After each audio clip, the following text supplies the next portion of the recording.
meeting to order. This is the Central Vermont Career Center School District, our board meeting of Monday, May 12th, 2025. And how about we just go around the table and everybody identifies themselves before we start? Hi, Jody Emerson, Superintendent Director. Hi, Scott Lewins, Montpelier Roxbury School Board Representative, Montpelier resident. Alice Farrell, resident of Berrytown, representing the BUUSD, the Berry Unified. Jana Osman, representing Twinfield. Todd Coleman from Middlesex, representing Washington Central, I think, Unified School District. It's a long acronym. Nobody's gonna show one. No. Good evening, Guy Isabel, Berrytown resident. I'm the at-large member for BUSD. My name is Dimitri Kolomeitsov. Hello, I am the building trade instructor here at Central Vermont Career Center. I'm Stephanie Olson. I'm the exploratory tech instructor here, and I also take the minutes. Okay. Lyman, we'll move on from you. You want to start? You can't hear? You guys froze on us. Oh. No, you didn't hear us introduce ourselves? No, we did. Up to Stephanie. Oh. Okay. So Lyman, you go. Lyman Castle, excuse me, resident of Montpelier and the at-large member for Montpelier Roxbury. I'll go next. Corey Hackett, resident of Waterbury, representing Harvard Union School District. Mr. Ackworth?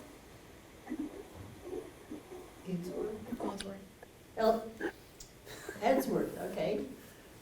Yeah, my name's Joseph Allsworth. I'm Deputy Fire Chief of the City of Barrie. I'm also the Chairman of Vermont EMS District 6. My name's Jason Monaco. I'm a Cabot, Vermont resident and member of the board from Cabot. And who please is 802 and ending in 61? David Danforth, EMS Director for the town of Barrie. All right, thank you, David. All right, we are here. We have a quorum and we will continue. We all have in our packet the norms and the agreements, and we are a very well-behaved board, but they are there in case anyone needs to review them. Are there any agenda revisions or board comments? I would say since David and Joseph are here, maybe we move up that EMS District 6 opportunities discussion above the board discussion, like earlier in the agenda, maybe before or after the building trades presentation. Okay. So that would put it at like after 4.2. Yeah. Correct? All Yep. right. So we'll Or put, before. do you want After is fine. So Okay. Okay. So we'll put the EMS presentation. Let Dimitri go home. yeah. Okay, we'll move You're that either way. there. To get a haircut. And any other additions or corrections to the agenda? Do we have anyone from the public for items not on the agenda? Guess not. Okay, so the first action that we have is to approve the minutes from April 14th, 2025. So moved. Moved by Jana. I need a second. Second. By Scott. That's easy to do. No, not by Scott. Todd. I was going to. I do. Read my mind, Always Jana. do. Todd, second by Todd. Any comments, any discussion on the agendas, any additions or corrections to those minutes? Hearing none, all those in favor of approving them, please say aye. Aye. All those opposed? Any abstentions? Motion carries. Board reports, student representatives to the board. They're not showing up much for student leadership and definitely not coming in the evening. The sun is shining in the, But when they Yeah. were here, they were great. They were. They're always lovely. all right. So we'll move right into our program presentation, which is building trades. Hello, Welcome. thank you very much, I appreciate it. first time, I think, doing this, and I'm not sure exactly what you guys are looking for, so I'm just gonna go at it. So this is my 5th year as a building trade instructor. I come from commercial carpentry side of carpentry. So I try to be as broad in construction aspect as I can.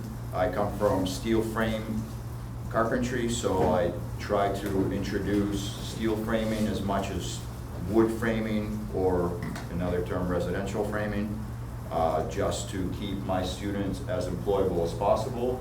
I feel like that if I introduce, the more I introduce to them, the more they're able to reproduce on the job. We have, we use NCCR curriculum, which is a countrywide recognized curriculum, where it is not every state, it is a little bit more towards Midwest, where NCCR is heavily used, where a student may come to a contractor and say, hey, here's my credentials for this curriculum, and the boss says, oh, definitely, here's a couple bucks extra an hour, whatever it may be. So that is my industry recognized credential.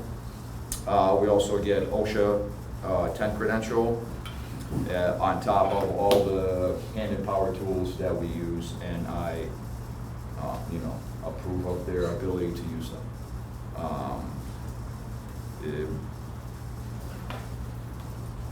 Does anybody, do we do all this in my presentation here, or do you guys want to, or do you go into your shop and walk around and I can show you some stuff that, if you'd like to do that, we could do that. Is this a good time for that, or? Field trip? Yeah? Yeah.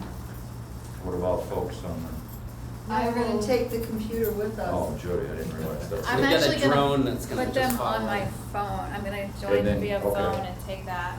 And I'll stay here and continue notes. Oh, and you're gonna hear. Yeah, I'm gonna hear Okay. you, so don't worry. We're neighbors, by the way. Like in classroom Real neighbors, life yeah. or Classroom in- Oh, no, our classrooms are right next to each other. And, well, also, and before we were both instructors, we were also one of the first super subs at the center before that, but I feel like that, actually, that was a huge, Benefit. had huge benefits, because we saw how other programs operate. Right. To the show, or the chaos, however you want to look at it, it's fine. I want you to keep in mind, every single thing in here is built by first-year students.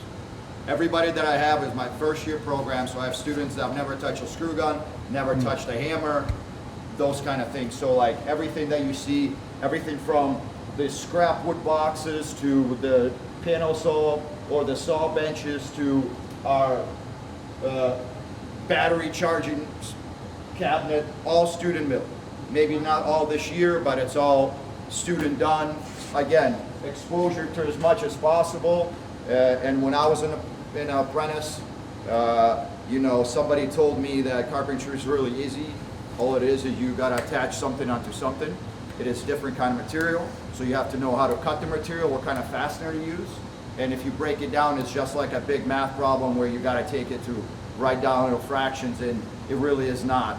It's a giant scaffolding approach, so you can cut it and screw it. I bet you and I can build some stuff. I guarantee. Wait, you're with me, I'm. I got it. Well, that's what it is, right? I am here, right? All right, so forgive me for a little bit of cluster. We acquired a couple of bigger tools from our, unfortunately, Stone Arts program, or Design and Fab, yep. So we acquired and I'm not saying I acquired it, the school acquired it, so we have a CNC machine. This is the exhaust system for it. All right, so that's just got here recently. So again, you guys, so everything right here, we started out with wood framing on the outside. You see some steel frame designs. You see this craziness up top. I really like this little baby lesson where what this represents is everything that's above the ceiling in the wall in the building. These may be I-beams coming out, there may be pipes coming out, there may be a box sticking out, and for a commercial building, everything has to be fire rated. That means that drywall has to go up all the way to the deck. So students would run into this on every single job if they go up. So I imitated upper space above the ceiling, so students have to cut their drywall and fit around every single one of those things. So this is crazy math involved, wicked good measurements, geometry, ability to use tape and pencil, and how do you hold all these things and how do you mark it without like having 8 tools up there where I can take a pencil and a tape measure, and there's my line instead of you marking in one edge, another edge. Again, I am trying to get these kids to a job site, and I want them to be able to hold a job. One thing is to get a job, but it's a lot different to hold a job. You have to show up with your boots tied. If you're gonna be late, better bring a coffee to the boss. They know that, that's all right. And whatever, right? However, so if we just take a walk through, maybe we'll start this side and come around. So we are in my stair unit. So my students were able to do this in, we did this on last Tuesday we started. So they were able to build the stairs. Then they got excited. They said, Dimitri, can we do trim? This trim was done today. Like, the students are amazing, and you know, they're driving me. You guys feel me, I'm excited about this. I love what I do. I love building, but like, you know, having students come in and then you're telling them something and you see their light bulb go off, I mean, it feels awesome. Are they taking the sheetrock too? Yeah, so we started in there. So, and then you guys also like, so we've been touring this year with everything that we're doing here. We're also working with Habitat of Humanity, building a real house. Oh, it's great. Oh, and it's walking distance. I mean, this is best case scenario. There's no way, I mean, I am talking to the guys, I'm pointing out to every junk house in Barrie. I'm like, how about this one? How about this one? So we're walking distance, which is like super helpful. We don't have to get a bus. We don't have to worry about it. We got backpacks loaded up with tools. If we have some bigger stuff, bring it with a truck. But like, it's so beneficial, so beneficial. So with that in mind, I feel like my students, even with that giant project, are almost on par if we were doing just stuff here. So I have a really strong class, really good, just good group, and let's keep going. Again, if you like poke your heads in there, like again, some incorporated metal, hey, this could be a chase, there could be a pipe, hey, how you box it out. You come over here, that's another step from there. Now it's a double soffit. We're playing. Everything here is a giant playground. You know, as long as we're doing it safely and we're coming out with knowledge out of it, this is what it's about. This is why these kids are here, right? They can't sit behind the book. This is like, but like, because they know that we're gonna come down here and we're gonna do everything that we're talking in the book and we're gonna do it and by hands, it becomes manageable for them to be up there. So that's kind of like my approach. So, oh, okay, cool. So, how about, so this right here is actually the actual sample wall from our Hill Street project from Vermont. So it's a double stud wall where it is extra insulated. So if we think about traditional wall, you have one stud, and you have outside here and inside here, right? So that everything, the insulation in between has a wicked big R value. But the stud itself doesn't. So the cold goes through the stud a lot easier than it does through the insulation. So the stud is the cold part. So by creating these double stud wall, you have insulation here, so you don't have that transfer of cold or hot in and out of the building. So this is like a wicked efficient, another way. What you guys see back there, this is my my first year project that I built with students. I have a hard time letting go of it. Administration's had conversation with me, when is this thing getting out? I am not able to at the moment. I am still planning, we are gonna finish it, it's gonna be beautiful, I know it. However, again, you guys, you see what my students have done. This is first year students building up a gazebo that's, I don't know, has anybody ever built a gazebo out of metal? I don't know, it doesn't matter. Again, I introduce stuff to the students, they run with it. Everything you see designs, I tell them, hey, let's go cut our lumber, let's go cut our material. What can we build with our material? All right, this is our space. All right, now we got all these shorter studs. We use those for jacks. How many doors or windows can we make out of these? Right, so like, hey, maybe we're not building a new house, we're still learning a lot here. As we keep coming around, this is another abandoned project. Well, abandoned shortly. It's another vision. This is a future tiny house. Again, we just got the trailer this year, and again, we got going on it, and we were working on with Having Humanity September 21st, you guys. So whatever we started, kind of got put on hold. This is in the future. This is next year's 100%. We're doing it, but it just kind of got put on the back burner a little bit. Again, if you guys, if you keep coming, again, recognize some the work. This is students' work, and we left this exposed on purpose because, right, if we put sheetrock on it, no one knows what it is. I saw it. So this is student work. This is student work. Be careful, there's a little bit of still they're working on that box. Yeah, well, the grains. How about this? You know. So we're working, we're trying. I'm trying to teach these kids as much as possible. I tell them, use me and abuse me. You get as much information. I'm over here, from here, there, running it. So this is a string. This is the beginnings of the stairs. So this is the top. Boom. And if you do that, you got what you see over there. So this is, again, we're rough cut lumber. We're using local Fontaine. So, you know, To give you a discount? I don't really know. Yeah, it doesn't matter. I'm happy to use local. He's good. Yeah, good peoples, and again, they're quick. Full dimension. This will probably, it's bigger. This is 2 inch. Straight Oh, up okay. 2 inch. So Yeah. So So a couple things exactly. over here you see. So we got some cedar planters that we build. We got 2 styles. So we have a regular one, and then we designed like a handicap accessible one.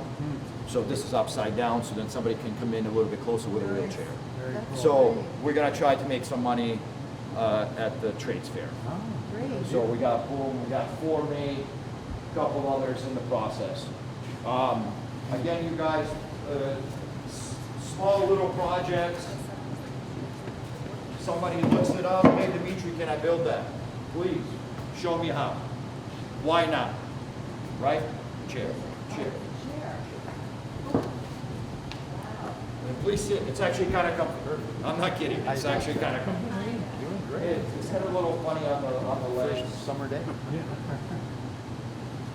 Right, it's not terrible. All right, I see you. So we already made adjustment where we have one taller and we have a headrest. I'm not even kidding, where is that? I'm not lying to you guys, I wouldn't do that. Yeah, they lost it. So, I mean, and again, like, going from the little legs, I mean, this is all student work. Again, so, like, these handles break. As we use them, there's a lot of force on this, so sometimes these snap. So students make it to us. It's a little, sure. Oh yeah, I'm buying what you're selling. Or like, you know, maybe it's a funky bowling pin. But you know, like stuff like, hey, Dimitri, can I make a rolling pin? Please. You better make it the best you can. You know, that's all I can ask. Everything is learning. I am pretty flexible on the side student projects as long as I can see the product of real stuff, what you're gonna go. This is fun, this is great, this is your shop after hours, you know, playing time. I mean, it could definitely be a business, I'm not saying anything. However, I am trying to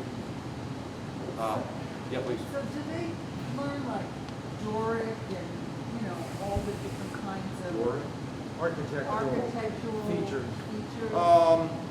Okay, well, maybe not so much now that you say it like that. I'm not sure, like, build the Acropolis. we got a gazebo with a, like, There you go. Cornices and Yeah. Oh, okay. ma'am, first year. I'm going to the end of the line. Gotcha. No, please, I'm just joking. No, and so, all right, I'm picking up where you're laying down. So, I mean, why can't I? So that's, no, so I like it. I like it. Why couldn't it be somebody building carpentry? Like, yeah. So, but this is the beauty of carpentry. There is so much. I mean, we're going everything from concrete to making a violin. That's carpentry, right? So, like, I'm trying to get as much into them, expose them as, you know what I mean? But there's, in reality, there's so much. So like, for example, different roof So, structures. yeah, that's our next. So, Roof, yep. So, right now, the stringer and rafter is my triangle unit. So this is the first part of it. The next is the rafters and the roof system. So that yes, sir. And then we're able to actually cut and install some trusses, rafters on Hill Street as well. Are they learning to read plans, or is that Yes, like advanced? yes, that's part of They're doing that? Yep, that's part of the NCCR. Oh, okay. Yep. There's It's okay, I believe. No. I want to. So, this is my curriculum, Yeah. NCCR core. So, for this to be an IRC, you have to pass all these chapters tests, and you have to show me that you can do this hands-on. So, this piece of literature is first chapter, build your future in construction. Second is basic safety, introduction to construction math, introduction to hand tools, introduction to power tools, construction drawings, Good. introduction to basic rigging. I do not do basic rigging. We touch up on it, but for you to teach, you have to be a certified rigger, because, like, you know, people could. That's a serious thing. Like, no one's gonna send a newbie, hey, go rig that thing. No one. They're gonna tell them go rig. Tell me exactly what that is. Is that Rigging, like it's tying like, yourself so, off on the roof? no, that's bringing something to the roof with a crane. Okay. Oh, with a crane. So, and I am the person that attaches the straps. All right, yeah, if it's something like this, no problem, fine. I can find, divide this in half again, here's my point. But what if it's a giant pipe that's got this? How do you rig this? How do you find the center of gravity? So that there's a lot to it. So they're saying because it is life or death kind of scenario, you have to be certified. So then there's basic employability, basic communication. On top of this, for my student to be a completer, Jody, just 1 second, I apologize. We also have, let me backtrack for a second. So this piece of literature is required by every heavy trade. This right here. I cover it, plumbing and heating covers it, electrical covers it, welding covers it. This is the basic of how not to get in trouble on the job site and how to possibly keep your job for a little bit longer. And then all those programs that I mentioned, they also have their own per trade piece of literature. So this goes, the requirement from the state, I gotta do a minimum of 3 chapters from here. There is level 2, there's level 3, there's level 4. I mean, like, level 4, I guarantee it'll have all kinds of architecture, beautiful design. And again, do I have students that are interested in that? Absolutely. Do I let them get into it? And I have these books out there, the 2, 3, and 4. You guys want to get into it and look at it? Please do. Please do. Again, I think I should just talk to Mr. Oracle. Got it. I had like 64 or something, 64 students apply. and I can only take 16. So it's You like can only take, 16. yeah. I mean, and I wish I could take more, but then you guys, let's backtrack, and let's say I'm in the skill saw unit, and I gotta teach brand new kids how to run skill saws. You guys, I am on pins and needles, I can feel my hairs are growing gray, like, it's pretty crazy, intense time, and like, so, even though it's 16 may sound like not a huge number, realizing, like, what's happening here, and I got a kid over there behind there, he's got a nail gun, the kid over there has got a drywall router, somebody over there was with a wood router, somebody's got the planer going, I got two kids over here on the lathe. You don't have a TV. Oh, no, I come in here and that's why I tell the kids, everything in here wants to rip your face off. They need to realize that everything here will hurt. They need to know this, and like, the chop saw does not care that it's a piece of wood, plastic, formica, plywood, or your finger. So they listen to each other because they're obviously in teams probably. Yeah, teams and groups. And so they yeah. look after each other Yep, because you yep. can't be everywhere. I can't be everywhere. Again, students see my efforts and they realize that, hey, if I'm helping this kid, by you coming to me and interrupting me, it's not gonna make it any faster for me to explain this and get to you. It's actually be longer, right? Because I have to stop what I'm doing. I have to tell you, hold on a minute, please, and continue what I'm doing. So it's a good process at understanding. Students come, we make eye contact, gotcha, you're next. And then they go, wow, continue what they're doing, and then I'm done.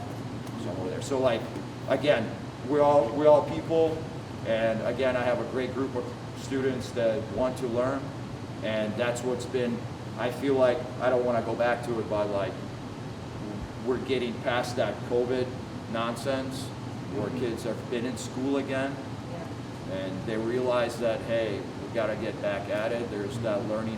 We have to be learning. It's not just being there. And also, you know, I have students that chose to be here, and I drilled that to them in the beginning of the year. Why are you guys here? Why did you choose to be here?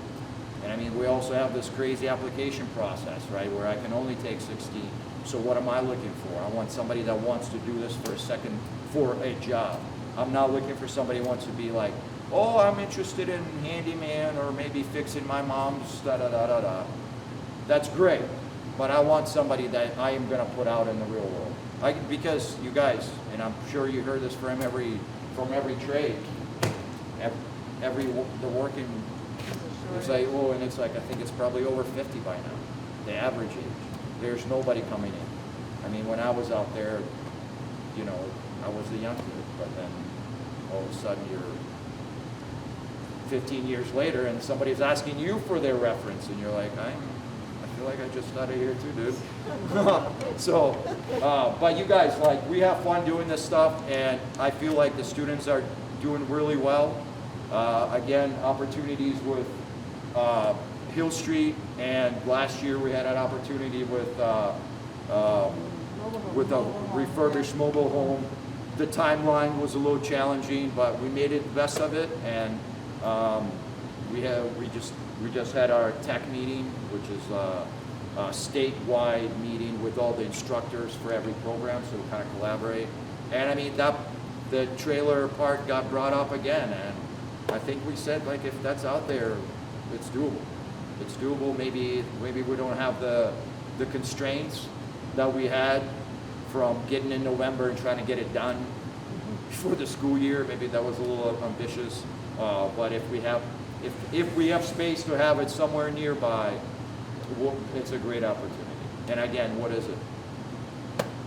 Exposure for students. Exposure for students. And in reality, the folks at the tech meeting were saying that there's companies just starting up right now, fixing trailers. That's all they're doing. They're buying a junk trailer, driving under something low, and just starting out with a new frame and just building up. And again, low, affordable housing, you guys. So, and I think there was another talk of like improving all these the mobile home parks where things were, they were like right there. During the floods. Yeah. So they're trying to do all this improved stuff like that. So You guys, I don't know, is there anything else? No, this was great. I This truly was appreciate you guys' time. I appreciate what you guys do. Thank you for taking time and being on our board and supporting us. Thank you for what you do. No, Yes, it's a thank you. pleasure. It's a pleasure. Yeah. Thank you very much, guys. We just need to Thank you. we need to clone you. Hey, So we will, after our exciting adventure in building trades, we'll now move on to EMS. Deep breath. What was his name Dimitri. again? That's right. Dimitri. Is Jody here? Yep. Okay. So, David and Joseph are here to talk about District 6, and they originally came to me and Carl about doing some adult ed, kind of taking on the adult ed training that they do and bringing it here. So housing it here, so because we have redundancy in equipment, supplies, and so could we take that on? And then as they learned about the MS2 program closing, got interested in how do we keep great instructors that we have, and how is there a way that we can collaborate to still allow access to that programming, even though it might be through the adult ed? And Joe and David, you can correct me if I messed up anything there. So they decided to come and talk to you about what they've been talking to me about. Well, thank you, Jody. I appreciate it. And I thank the board's time for allowing us to come in. I'm the president of the chairman of the District 6 EMS committee for Central Vermont. Basically, the vision that we have is teaming up with the Career Center to really strengthen your program, create a feeder network into our services that are struggling. A lot of our volunteer services are now slowly converting into per diem career services. And we really don't have a feeder system to harness some of the youth that are coming out of school here. So we do have some ICs that do instruct, but I see a joint partnership here with the Career Center would truly create an opportunity for the youth and for our adult learners to really have a structured environment. I did pitch this to the chief of Vermont EMS, William Moran, who's actually sat in on a couple of meetings with us and Jody, and it's caught the eye of them, and it fulfills a legislative mandate on the direction of where EMS is going in the future. And that collaborative effort, actually, I was just in the EMS advisory board meeting last week, and I pitched it to the state training coordinator and the other board members, and it got one of the highest ratings to pursue this method of teaching, both the youth and the adult learners. We really are duplicating efforts here, and then noticing that the EMS2 program was struggling a little bit. That would allow us to be able to feed in students into that program and strengthen that. One thing that I have spoken with Mr. Moran is the state does have some leftover pilot money from the EMS training that they're willing to bring forward to help implement this program. I do not have a figure yet. They're still trying to get the final figure, but they have quoted to us around $70,000 to do this joint venture.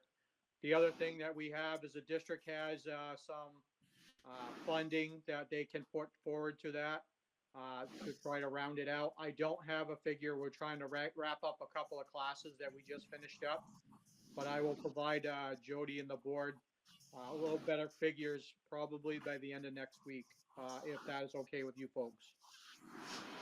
I'm going to be quiet for a minute. I'm going to let David chime in here if he has anything to add, or if I missed anything, or open it up for questions. No, I think, can you guys hear me? Yes. Yeah. Okay, perfect. Yeah, I think Joe hit most of it. There's a few other additional opportunities. The services budget for annual refresher trainings and we're hopefully looking to collaborate with the Career Center to offer more adult education.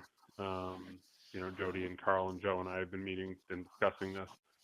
We just feel that EMS education across Vermont has struggled for many years, and this is a way to pilot this idea of utilizing the student side to feed the EMS and fire community, as well as utilizing the adult ed side to provide structured, consistent professional education that we can rely on and that we can budget for, and we know is going to happen, every year.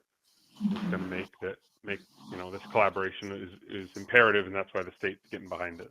And that's about all I have.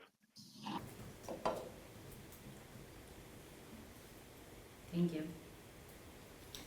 Jody, explain to me again, I know that the numbers in EMS2 were not where we wanted them to be, but explain the cost piece again, because I'm having a hard time figuring out why it was so expensive. So for us, what we were doing was we'll call it partnering with Vermont State University. And they were not charging us the full tuition for each student, but they were charging us about $12,000 for each student, and we take in just under $19,000 for each student, right? Plus we still pay the instructor. So basically our students would come in, and if they're high school students, then we get that amount, that almost 19,000 tuition. If they're adult students, we only get $6,500 this year, because we can only charge 40% of our full tuition for adult students. And then we're turning around and paying a portion of that, or more than a portion, to VTSU. In reality, any adult that we took into the program, VTSU matriculated them, so we couldn't count them. So we were no longer getting any tuition for them, nor were we paying out for them. They had to pay the full amount to VTSU, or get VSAT grants. So all of the high school students, we're sending $10,000 in the first 2 semesters, and then an additional portion of their summer semester because they started this month. So $12,000. And we're sending Carl up there every single Thursday, and he is teaching and scoring all of the students in their program. He's one of 3 or 4 instructors that are up at the Thursday campus. So the cost is really that tuition and having a full-time instructor here. Does that make sense? Yeah. So what would this model look like? Well, I think we're still exploring who we would partner with. There's 2 new paramedic programs that are coming into the state and getting online. And so I think we're looking at which one would be the best partner for that work, and how can we provide it to adults, like focus on the adult level. And then if we have students who have completed our EMS 1 program and want to join in on that, how do we support them in doing that? So do adult students become part of the 3-semester average? Not that way, not adult ed students, but, so no.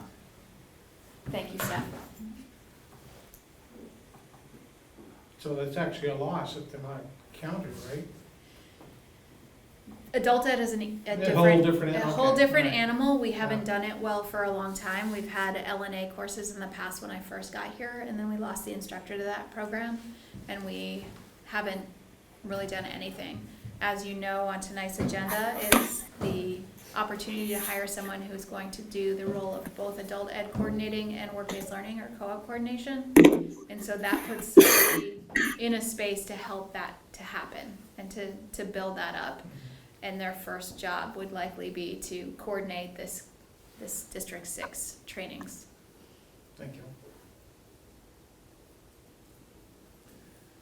Can you help me understand the implications for accreditation with this? So we needed to make a decision on EMS2.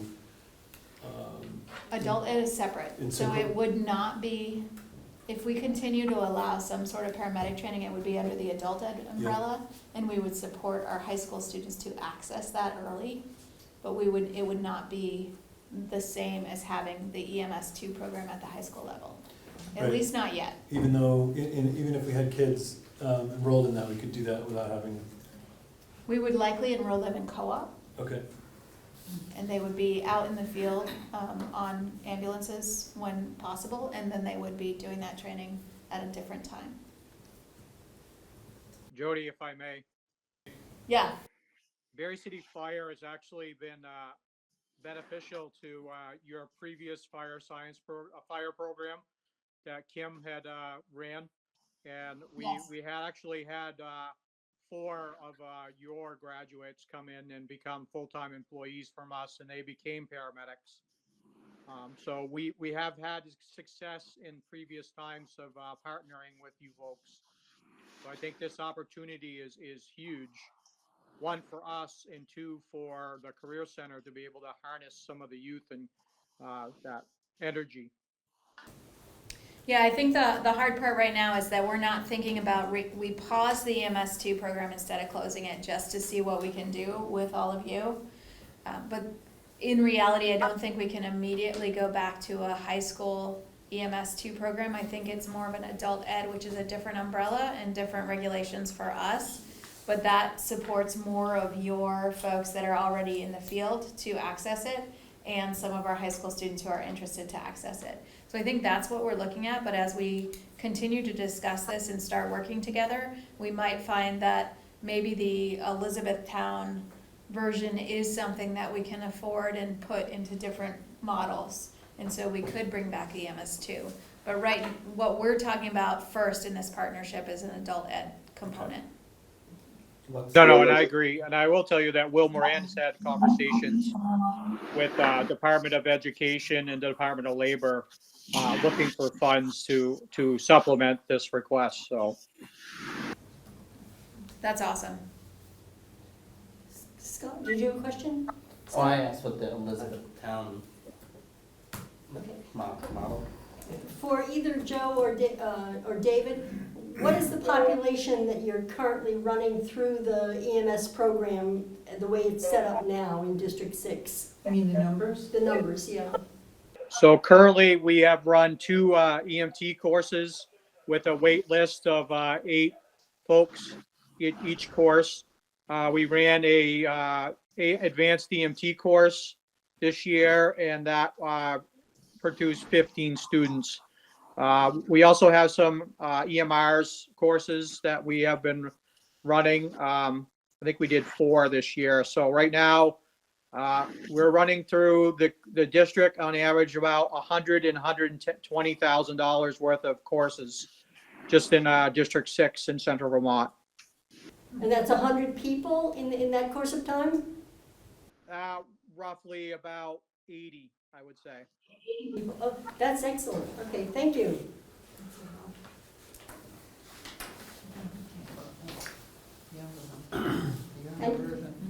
And could we anticipate with refreshers and newly interested individuals, it would probably run about that same number every year? I'd say that's pretty safe. Dave, what do you think? Yeah, I switched to my computer. Can you hear me? Yes. Yeah. Okay. Good.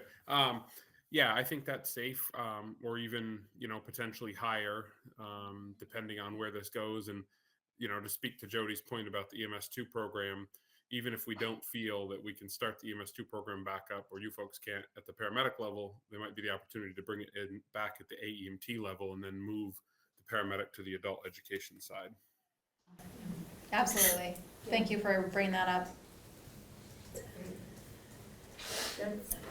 Because at the AEMT level, that allows them to come out of high school and right into their career field. That gives Joe and I the opportunity to hire them right into career positions. So it's a little more potentially meaningful to a high school student versus dedicating a year of their time to becoming a paramedic that they may not want to do for the rest of their life. Absolutely.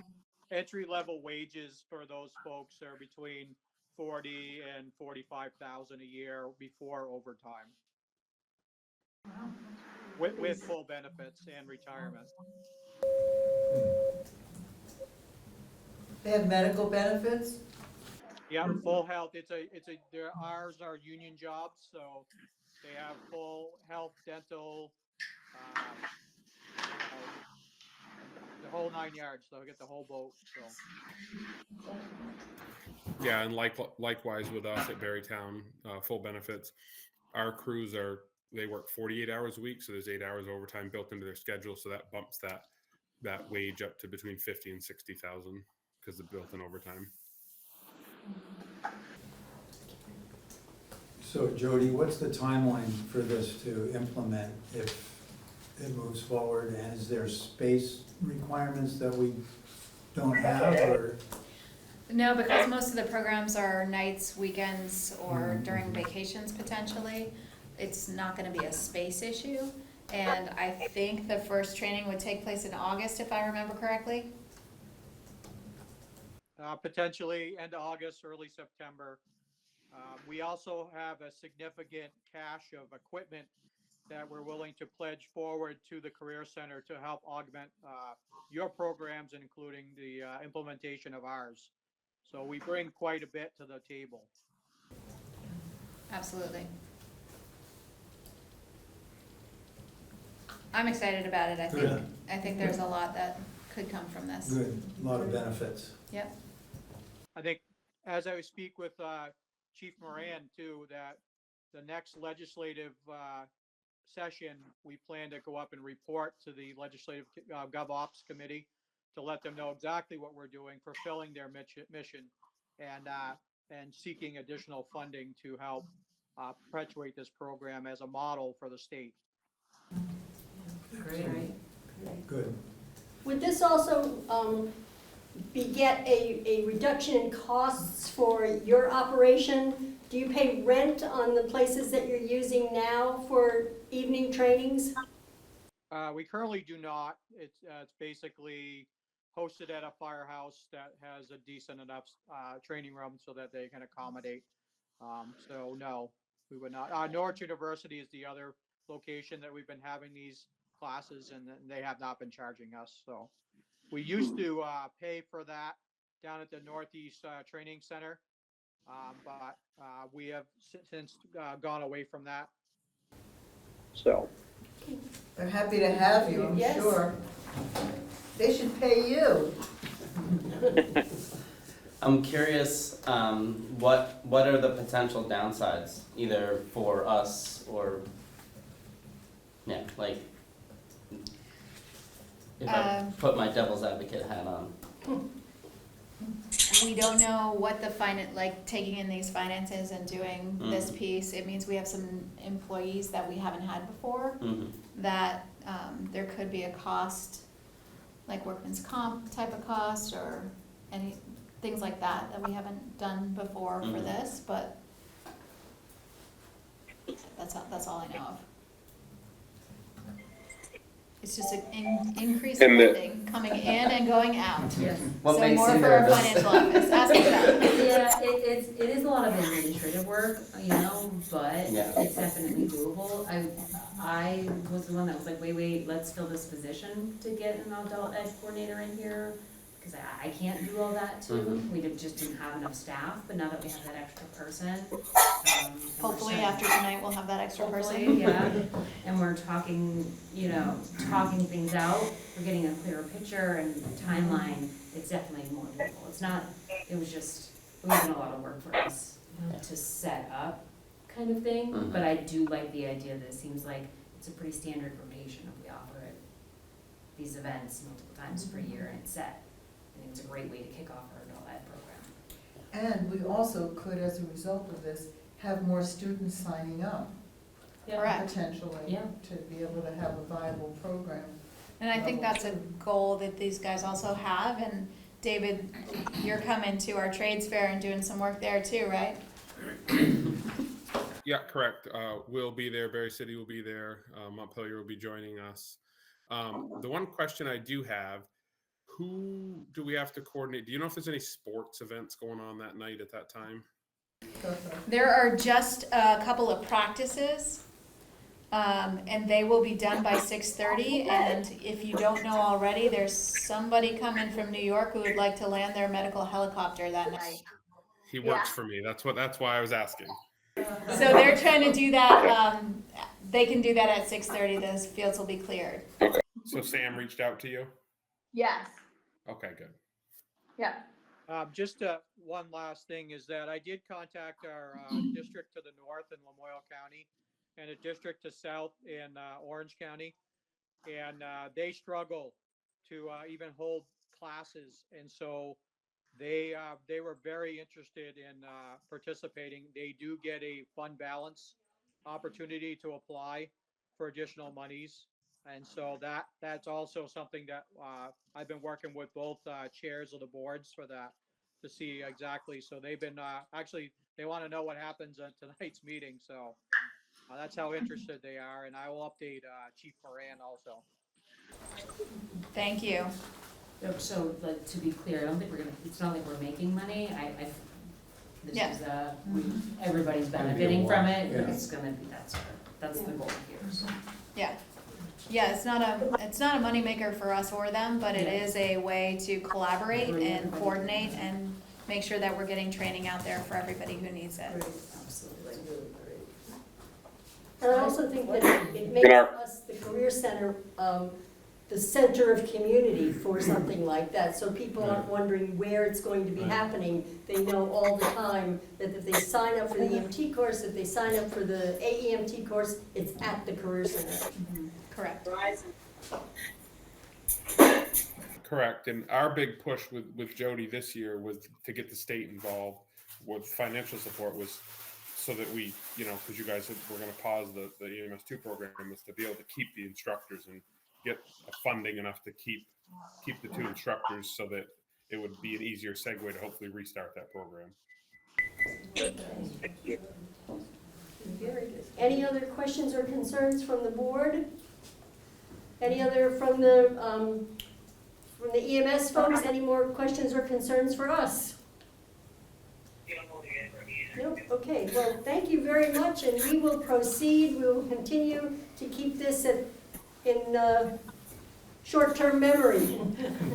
Let's schedule another meeting and keep moving forward as soon as we've hired our new adult ed person. You mean active working memory? Active working memory, yes, sorry. That's where it'll live. Thank you all so much.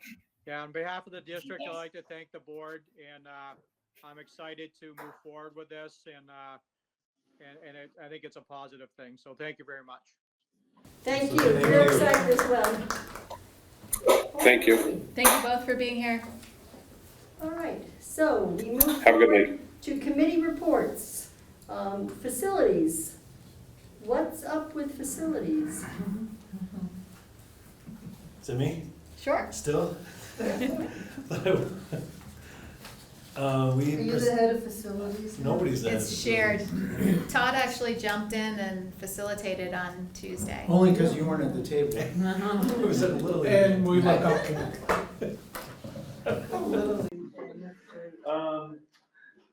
I wasn't in the room. You can explain how it went in You weren't in the room. No, you weren't. Well, I thought we had a productive meeting. The 2 architects were there, one of whom I knew from years past, so that was kind of fun. David? It was Cam. And he had spoken in some of my classes, so I kind of understand where they're coming from, and they did a good job at the Berrytown Select Board meeting of kind of introducing the project, showing the designs, and then Jody did a fantastic job introducing the project and setting the stage for the feedback, the questions that everybody had there at the meeting. One of the things we decided, or I'm not sure if we decided, but we discussed 2 things during our meeting. One was the project manager proposal, and the other, they brought up a communications person who could take the lead on communicating about a proposed bond vote. And I think at the end of the day, we decided it was probably more important to have a communications person involved than a project manager, because right at this point, we don't have a project. We have an intended project, but until there's a positive bond vote, you really don't need to be spending money on somebody who won't have much to do besides work theoretically. So I think, if I'm remembering correctly, Yeah, we brought a draft project manager RFP, and we're very clearly told that that's after the bond vote, once you have the positive bond vote. And before that, we needed something for marketing. Yeah. And I think we need to think about how much do we want to spend on marketing? How much can we do in-house? And what sort of proposals do we want to look for? Like, what's the scope of that work? So we do not have a draft tonight. We just didn't have enough time to turn that around. Jody? Yeah. When we talk about marketing, are we talking about working with some of the design folks to help us with that marketing? They're or- willing to add that to their bills, for sure. We also have outreach from WCAX and the Gray Media Marketing Group to do some marketing on our behalf, not free.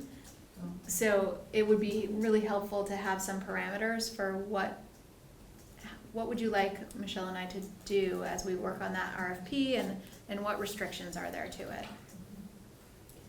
Do we have a budget? A marketing budget? For the rest of this school year, not really. Yeah, nothing this year. I think that we need to start putting a scope around the work, but what do we envision? Like, what's the best case of it? Like, what would be the best, and then what could we get away with, and Yeah. then get some quotes and some estimates and see where that falls. So I'm gonna steal a little devil's advocate from Scott. It's all you. What's the downside of having the architects present the marketing plan? And the reason I'm asking is, it's almost a conflict of interest in some respects, right? I mean, you're Yeah. designing it, Correct. and you would think they'd be passionate about selling it. On the other hand, you're bringing somebody else in that probably is not as familiar with the process. I think when I think about the architects doing the work, that they can make beautiful designs. They can walk us through it. They can explain why it's important. They understand why they're building it the way they are, right? But they might not be able to sell it to the people we need to sell it to in the way that we potentially could for how it's going to be used. And I don't see them creating and putting things on social media out there. So they could tell us what we should include and maybe have some ideas on how to do that, but I would need to do that, or somebody on my staff would need to do that if we don't have someone else who has that capacity. Now I know that our videography teacher has some plans to do some stuff, but his students in his program come first, and they're not working on this right now. And so I don't know what his timeline is. I don't know how much he can put in or would put in. That's something that we can explore. And depending on the cost of having WCAX do some things, they can target the market, right? And they can put it in one region. They can also put it on YouTube and all sorts of social media outlets in one region.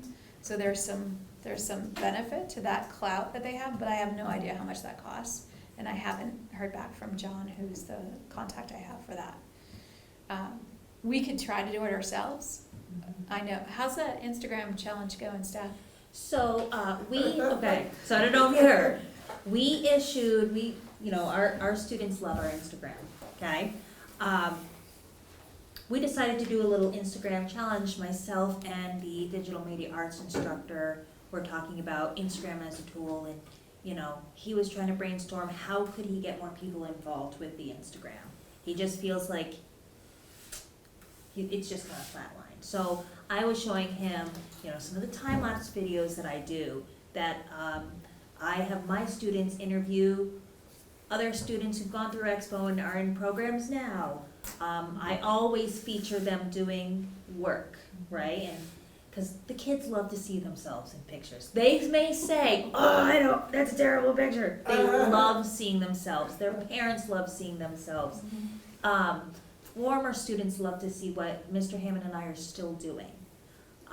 We have throwback pictures from years past. So we were brainstorming, and I said, and ours is pretty successful. We have a lot of followers. We have a lot of interactions. So we talked about maybe doing an Insta challenge.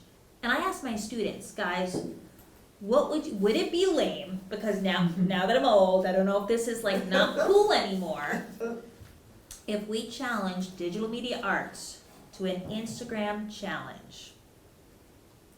And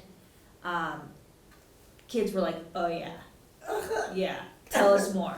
So I told them, I said, we're gonna feature what we've done this week, tag DMA1, and say, all right, we're working on this, what are you guys working on? Whatever post, ours or theirs, gets the most interactions, which means likes, comments, or shares, is the winner. There's, it's just a friendly competition. So we were able to do that. His students were so on board. The coolest thing was he accepted the challenge and then challenged MedPro. MedPro said absolutely, and they have challenged baking and culinary. Baking and culinary, they're gonna do a challenge now too. So honestly, that's a pretty good use of our social media. We also just did some community service with for the Berry Partnership, and we were able to utilize that and tag them as a collaborator in our post, which means it shows up on their page as well. That post currently has 96 likes, 20-something shares, and 10 comments. So honestly, I think, in my opinion, this collaboration feature on Instagram can really give a lot of outreach of what our students are doing. I'm thinking about the fact that Dimitri talked about using Fontaine's sawmill and using RK Miles, Wilson's Woodworks, and all these industry partners. A lot of them have these Instagrams. So if we start collaborating, we can easily start to get our name out there. It's easy, and the kids love it, the parents love it, it's great. So what's the hook though what's the hook that brings people's awareness to our new site? I think this builds interest, right? Yeah. In what our students are doing, and it's like the I great love it. kickoff to Yeah. moving more into, as long as we have short clips about what we're doing that we can implement in there too, start Great. sharing it across all of those Instagrams so that people are seeing them and tagging partners. I love it, you've thrown down the gauntlet. I Yeah. know. She's kicked us off, I think, and Just so. before or after we take away the phones? Well, here's We already took them away. We have iPads in each program for them to do this with. Absolutely. Well, and the cool thing is, we took, I was talking about this with Jody, and Jody, we kind of talked about your idea where, yes, my students are now going to interview students who've gone on to other programs from Expo, and what they were able to take from Expo to help them be successful in their following year. We interviewed 2 co-op students today. And they talked about their journey from going to co-op, what they used during my program, into this student who went through building trades, and then that student is working for a company through co-op. We could easily tag them as collaborators too. And that could also start that conversation about really what do we do, where is our range, and start getting people to see CVCC in a different way other than, in a different way that these younger people can see too. They love Instagram. So where does that put us in a light of actually having a marketing manager or a communications manager? This all seems to be done as part of a classroom routine. Yeah. But what about having a focused person who is on top of this all the time? You mean a PR person? Yeah, communications. Yeah, so then is it are we looking for a marketing firm, or are we looking for someone who's an outreach coordinator that we hire? What are we looking for? What I thought I was hearing when we started this conversation was a PR firm. Yeah. Especially considering I'll put my devil's hat, I'm taking my devil's hat, like, what I hear, like, that is, like, that's a very different audience, I think, that the marketing that you're describing is speaking to. Right. Who's the audience that we're talking about in terms of marketing for the facilities, right? Those are the voters in the communities we serve, many of whom don't even know what Instagram is. Right.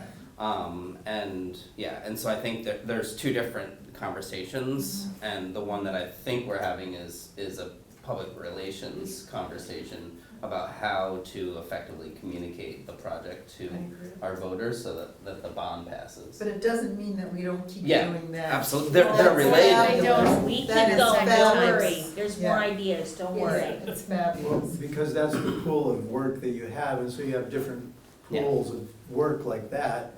And the videos, I assume they're all being saved, Yes. right? And so you can utilize all that material in whatever messaging you want to do to different audiences, and I think you're exactly correct. It's really the voters you're wanting to speak to, but what's that message? How's it shaped? And I'm thinking, you could hire a PR firm, or you could call this guy named Jake Brown, who you probably know. I don't know. He used to be the communications director for, I think it's Brown, I'm not positive, for VNRC, but and the bridge, and he's been in communications for a long, long time. I forget, his wife's name is like Molly or Mindy or somebody like Millie, Jake and Millie. In any case, I think he's still around, and somebody like him could at least help us shape the scope of work, because he's done these campaigns before.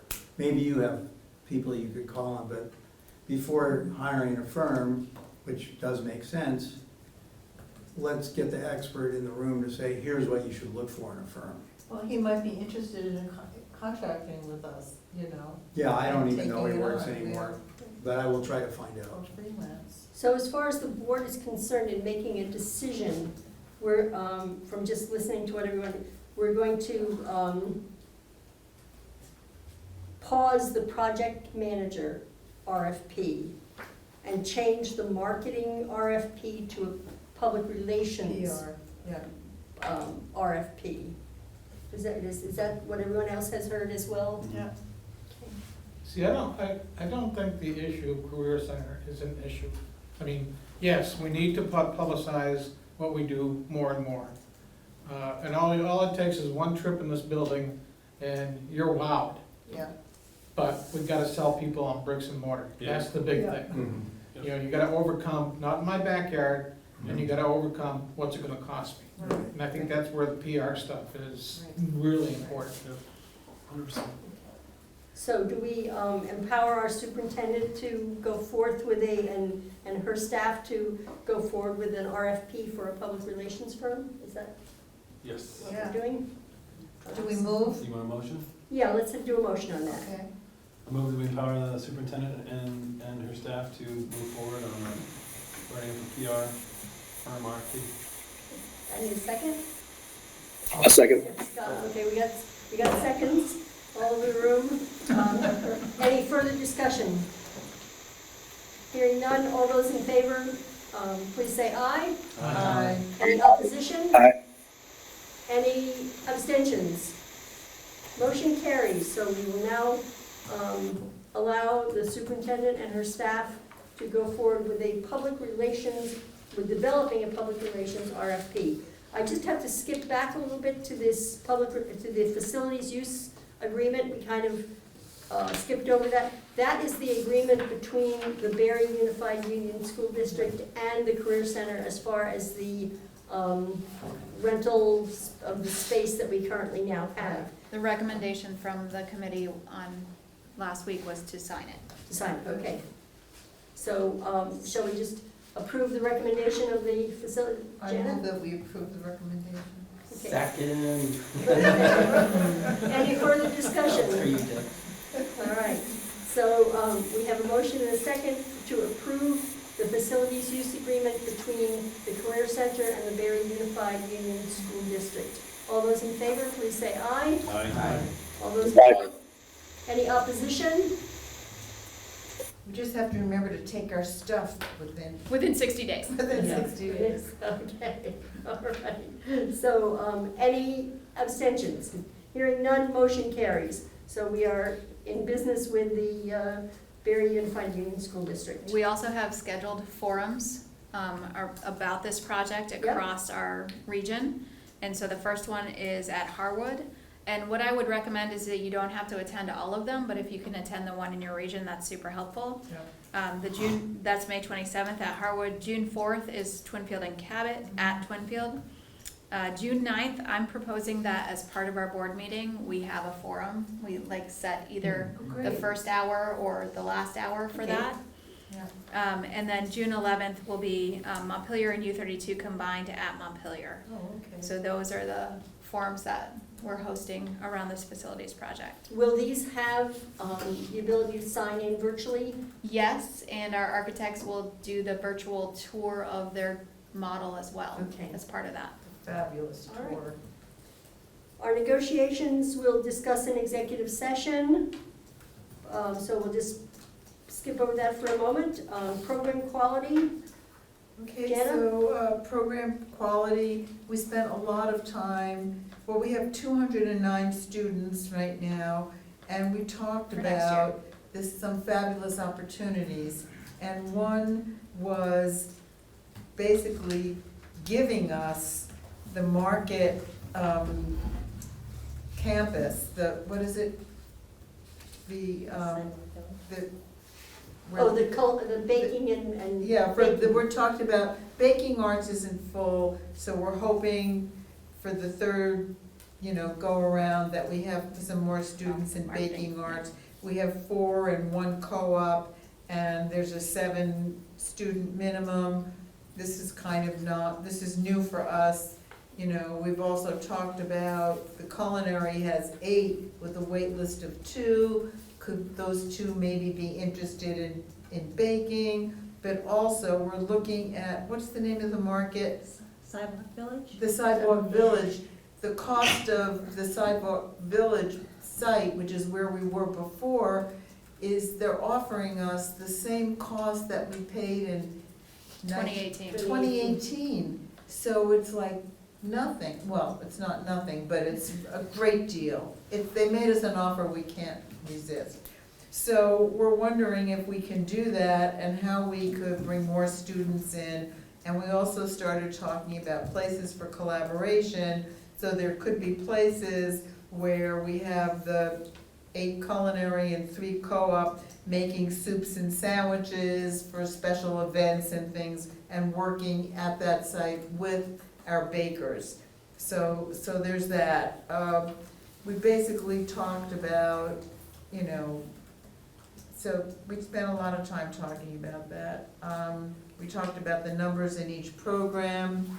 We also talked about our interest in getting out to the community. So we're reaching, because now I'm talking about bringing folks into what we do for our programming and what voice they can have in collaborating with us to bring in superintendents, like our review board that we used to have, leadership, curriculum coordinators particularly, principals, industry, so that we're really talking about how we bring people into where we are now, because we are on the precipice of a very big change.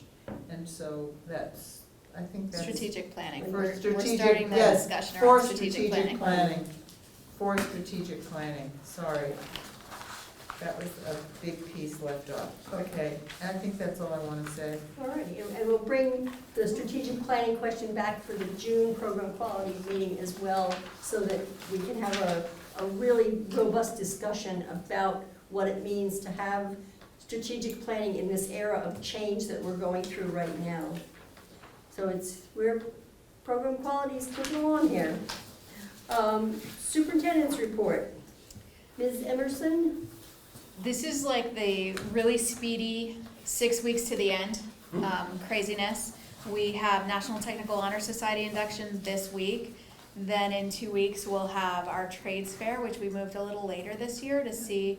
One of the things that I learned in the summer when I was at a conference was that the later you make that, the more likely the connections that kids make with industry that they are to actually follow through with a job application and to go into the, so we're testing it out. We're seeing what will happen with that.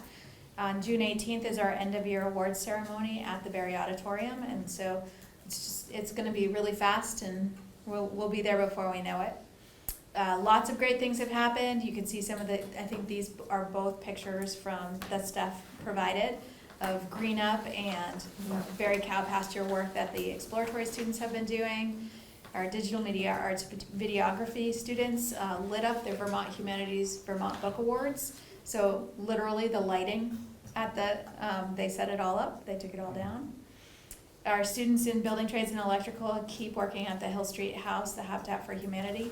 And our electrical students have also been down at the Granite Museum doing some projects for them. Hopefully, I know Jana saw the video tour of the inside. Anyone else get to take a look at that? It's pretty phenomenal, pretty exciting to think about that becoming a possibility and all of the things that our students could do in that space, which is amazing. Several of the staff have gone up and seen the site now, so probably half. And they've all had the opportunity to see that video as well. Not everyone has looked at it yet. Last week we had Staff Appreciation Week, so we had some food and we sent out some extra notifications to people and shout outs. And we also started the Educator and Staff of the Year nomination form. So if you haven't done so and you want to take an opportunity to nominate someone, please do. It's pretty exciting. We had over 50 responses by the end of last week. Vermont House Education Committee came for a tour on April 30th and got to see all the phenomenal stuff going on here. And once they get back into talking about what they should do, they're going to bring that in with them, what they saw and learned here, which was great. The questions they asked were mostly about our project. So they felt like they had a really good understanding of what CTE offers students. They know they want to be able to offer more across the state. And they know that our project is aimed at doing just that, so they're excited about that. Could you just repeat for us the awards night, what date that is?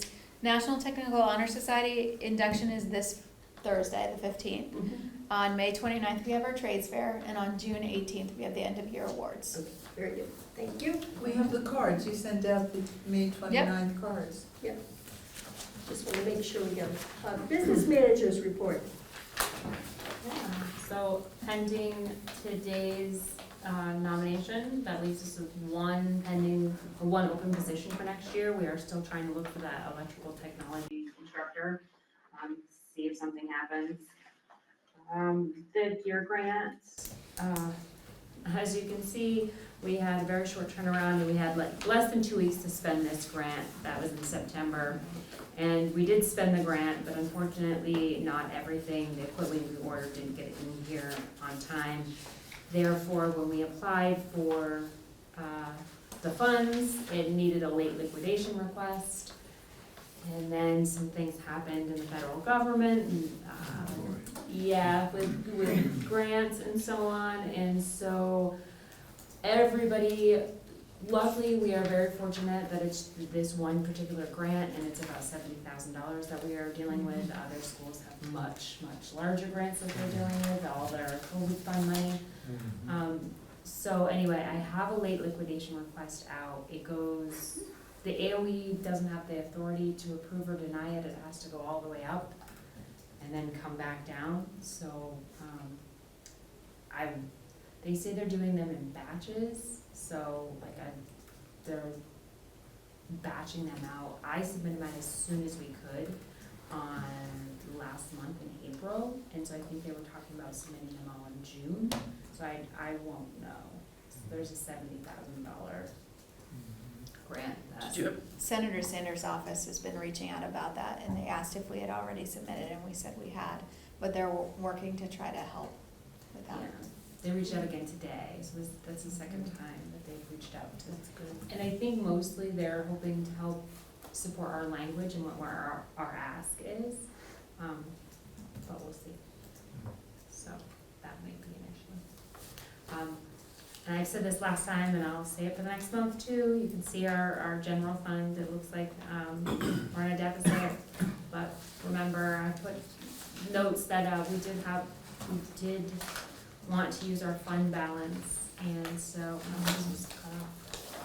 $269,000 in change was expensed this year for the welding lab improvement and constructions. We've spent just over $115,000 on our architecture and engineering. Our fund balance that we brought forward from BUSD originally when we became was $259,000. So our first year, we did add to that, bringing up our balance to $539. But FY '24, we've spent a good chunk of that on our welding lab. That kind of goes right into the next topic of our capital funds. Yes. If that's okay. Go ahead. Yeah, so back at the beginning, back at our annual meeting, we did authorize, we were approved to establish a capital fund, but we did not put any amount in there. That's okay. We can put money in there a few different ways. If it's already in our budget, we can put it in there, or we can ask voter approval on our ballots. We can say, here's a number, or here's a percentage. So it's something that we wanted to talk about going forward, how we wanted to use these funds. Right now, they're uncategorized. We can spend them on anything. You're saying the reserve? The reserve fund, yeah, we can spend them anyway. If we move them to a capital fund, it's really specific on the things that we can use them for. But all funds, all reserves have timelines. So AOE does not like people to have capital reserves or any type of reserve funds for a period of time. If we were What's the optimal time? 5 years, Oh. yeah.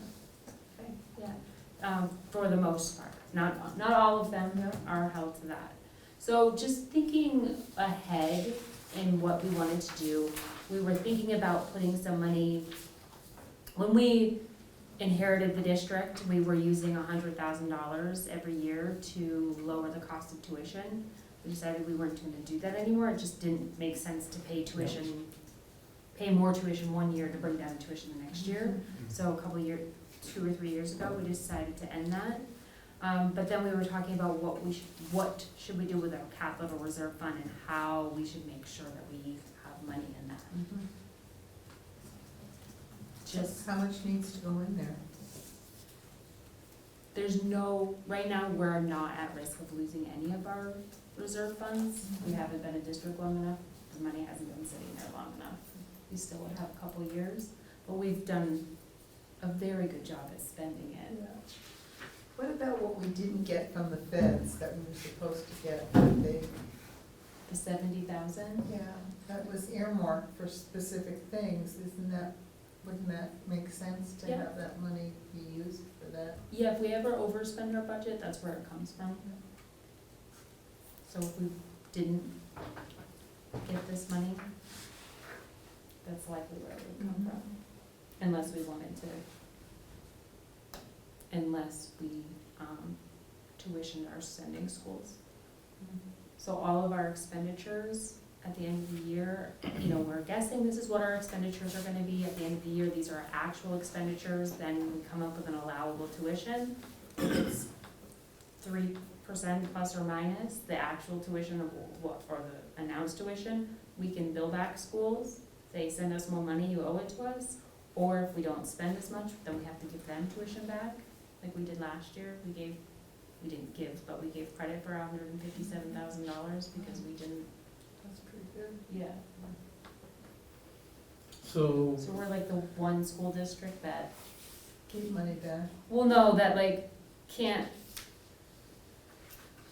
We have a little bit of. You have to wiggle room. guess pretty clearly on what your budget is gonna be and not be off too much, but if you are off, you either pay some back or you get some, you have to build back, Yeah. which doesn't feel good either way. Yeah, it really doesn't feel good Right, doing that. right. Either way. And so generally speaking, we don't have a lot of reserve funds. It's not supposed to happen. You're supposed to spend the money that you get in there.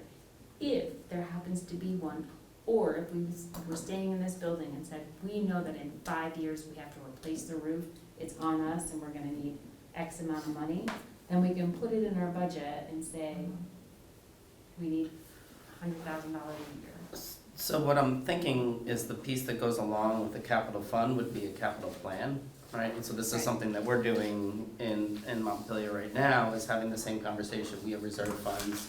Instead of buying down our tax rate each year, which didn't make sense, we're saying, no, let's move those reserves into a capital fund, and then at the same time having a conversation around what that plan would be for spending. And so, yeah, I very much agree that taking those reserves and putting them towards capital improvements makes sense, as long as there's a thoughtful plan Well, for how that's to it. spend those It's like, funds. we have to figure out what is the, we're in a brand new building, I really hope there's not gonna be any capital investments that we need to Right, make right. immediately, at least building investments. I Right. mean, maybe we need some new vehicles and that sort of thing. That was gonna be my Joe Yeah. Sixpack question.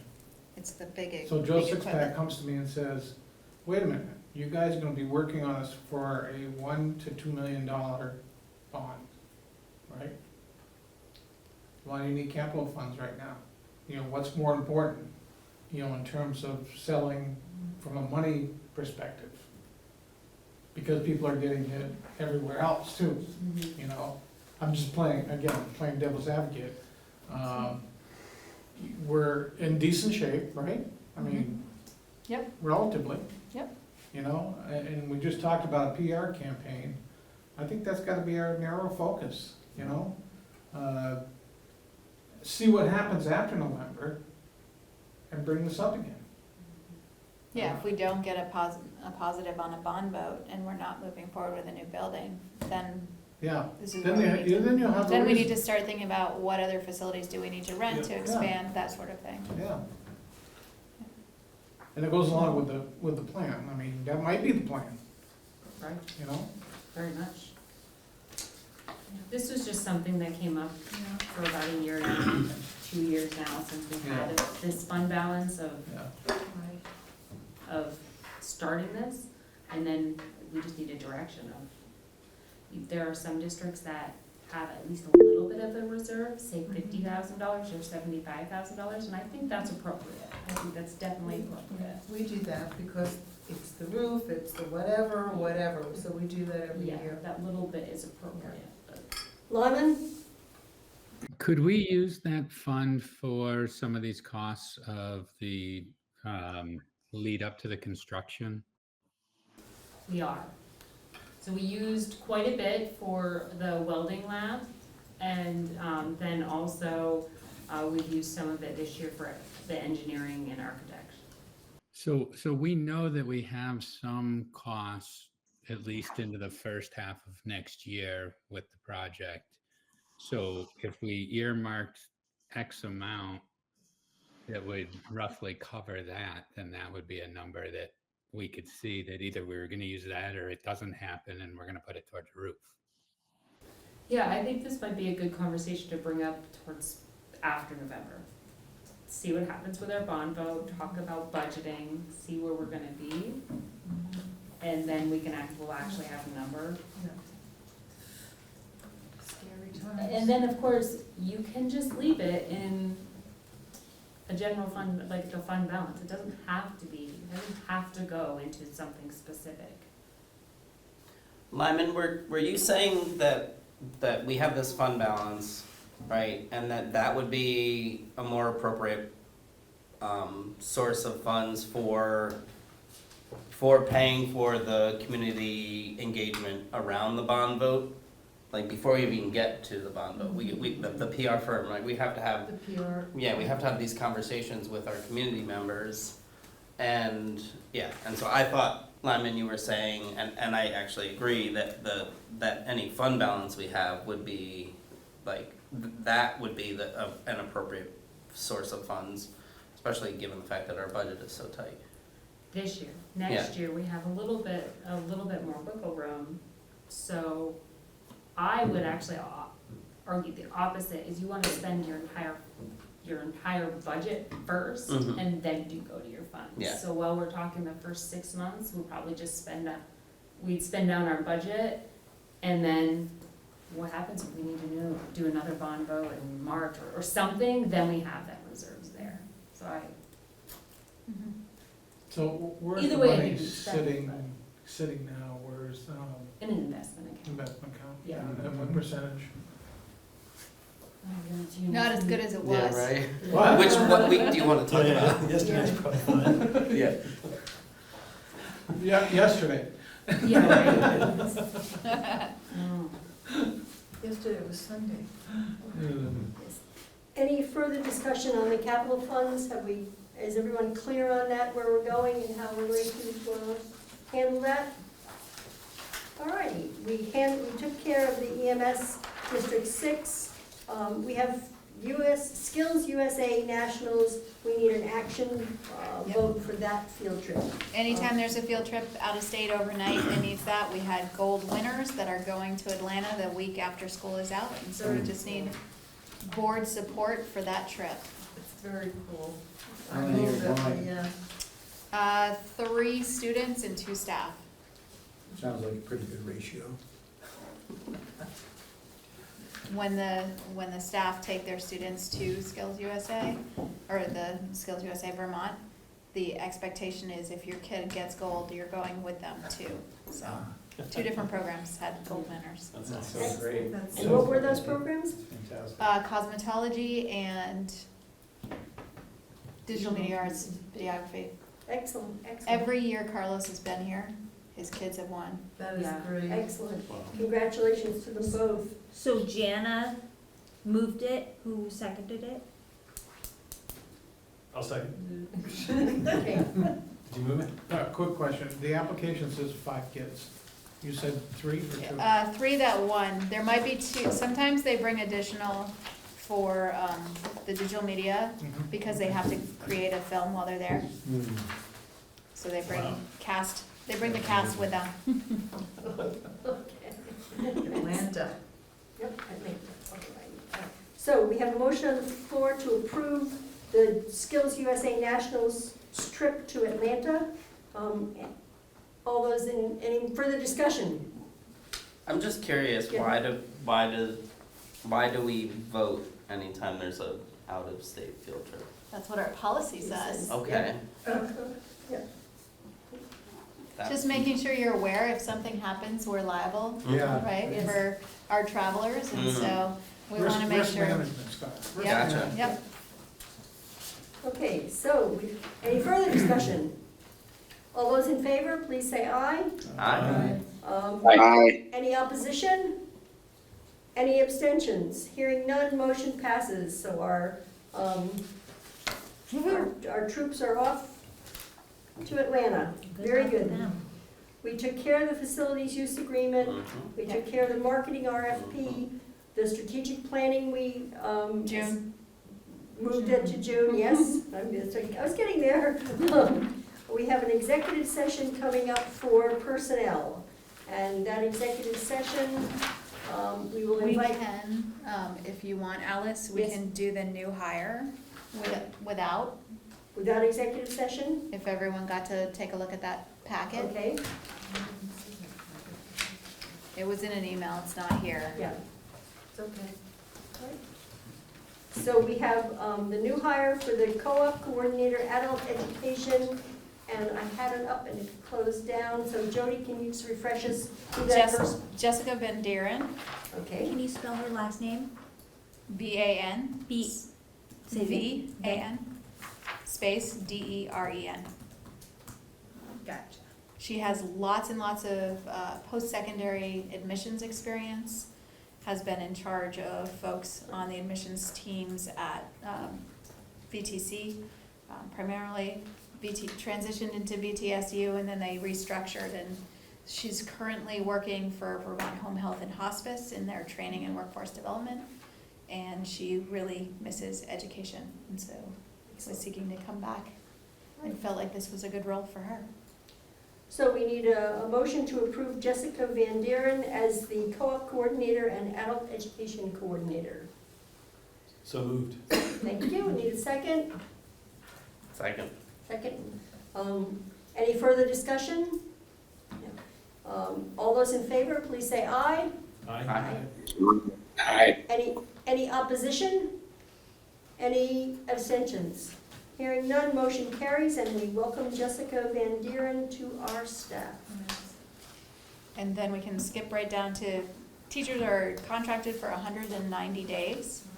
I hope you'll forgive me, but on the water day, way back when we had no water here, I just told everybody it's out of our control. Right. But there were 3 snow days, and right now, the last teacher day, if you look at the current calendar, is scheduled to be the 20th, with the 19th as a vacation day because it's the Juneteenth.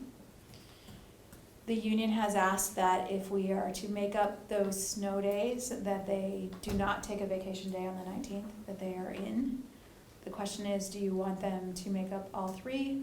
Do you want to release them from any of them? Do you have any recommendations? How will that affect any of the students? Any of the It will classes? not affect students at all. They'll still be Okay. done on the same day. They still have over 175 days. Okay. Lyman? We ran into this last year or 2 years ago. Do you remember what we decided on that? I Fulfill the remember. contract. Yeah, that's what we decided, I remember that. I was the only one that said, let them go, and everyone said, fulfill the contract. That's, Okay. So Juneteenth, are they asking to have that off? No, they're asking that in making up the days that they not have a day in the middle of the week off, that they just keep going through it. They should have had. So they wanna show up Yeah, on Juneteenth? Yeah. yeah, Okay. if we're gonna ask them to make up those snow days, which is part of their contract, Mhm. then they don't wanna take that day off. They don't wanna push it later in Right. June. Right. June 24th is the latest that we could make them go. What's Based on Spalding their- doing? At this point, we are not, we haven't discussed it yet. So you don't align with them? Because aren't they part of the same union? Same union, different district. Okay, okay. So you can do what you want. We can, yes. and we Yeah. do. Isn't Juneteenth, is that a federal holiday or is that a Yes. state holiday? So Federal. it's At like least taking, for now. working Right, any federal holiday then. we do work, It's So- a floating holiday for us. yeah. So do we have a motion on the contracted days and the snow days? It's 3 snow days and a water day, Right, but I did not count the water day in there, so 3 snow days. so I exempted Mr. the water day. Castle? Have a motion for us? I don't have a motion. I'm sorry. I just have a concern about the message that it sends to work on Juneteenth.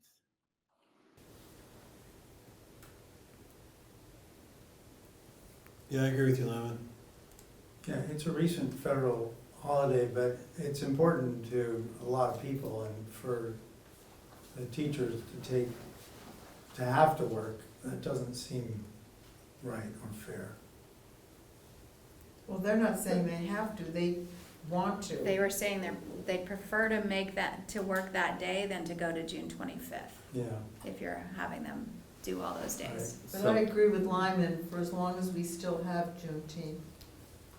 Right. Could they do something on that day Amen. as an honorarium to Juneteenth? Would that be part of their workday, that there be some type of recognition? Mhm. I would be supportive of that. As long as it's not our mandate, it's their choice. So if it's their choice, recognizing that and also recognizing the fact that something could be done. What are they gonna do to honor it? What are they gonna do to honor it, yes. Somebody have to organize that. That sounds like a lot of can of Like it's worms. an out-service day?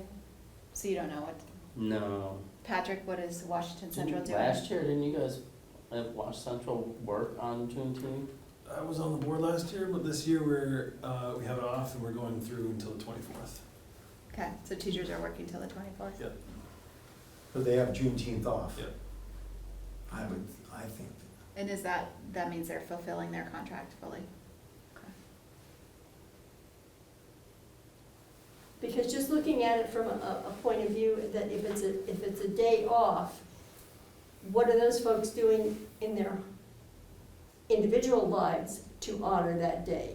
Well, we have no control over No, that. but what I'm saying is, if that's the case though, so if, again, I'm looking at it from the point of view that these individuals chose, and to recognize that, as well as the fact that there could be something to honor that day. And I think that if they have stepped forward and to say that they would prefer that as a work day, how, in the course of their work day, how are they going to honor Juneteenth? So you're essentially, I sit on the group that approves AmeriCorps grants when we have them. A side comment, by the way.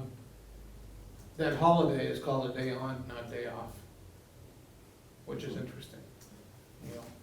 Right. I don't know, then we're suggesting that people have to do something to honor it, and I don't know about Who points that. Well- And plus, is that really We appropriate? have no authority. So I would say, tell me if you want them to fulfill their contract in full. And I can work with the union to determine how to do it on How that that day. looks. So, okay. And so Or how- they go longer to the 24th, Right, so they have those options. So that they, if nothing were to change, the default is that they would go to the 24th. if we were to say they have to take June 19th off, then they would have to go to the 25th, Okay. 25th. right? Oh, okay. So that's one more day than you. Yeah. And then there's PD on Friday? Yeah, that was their last day, that was the scheduled last day. So when we put this schedule out, 18th is the last day for students, then Juneteenth was off, and they only had one PD day at the end of the year, and that was Friday. And that was gonna be it. That was it. But because of the 3 snow days, we need to figure out where do we put that time in? So I can't believe I'm gonna say this based on what I voted last year. Since we're passionate about the holiday, we'll give them one day, and we'll take the other 2. So they need to, instead of 3 days, we're passionate about Juneteenth, we'll sacrifice that, and they serve the other 2, work the other 2 days. So done on the 24th, Yeah, but take that 19th off. yeah. I'm with you on that one. Okay, Guy, you wanna make that into a motion?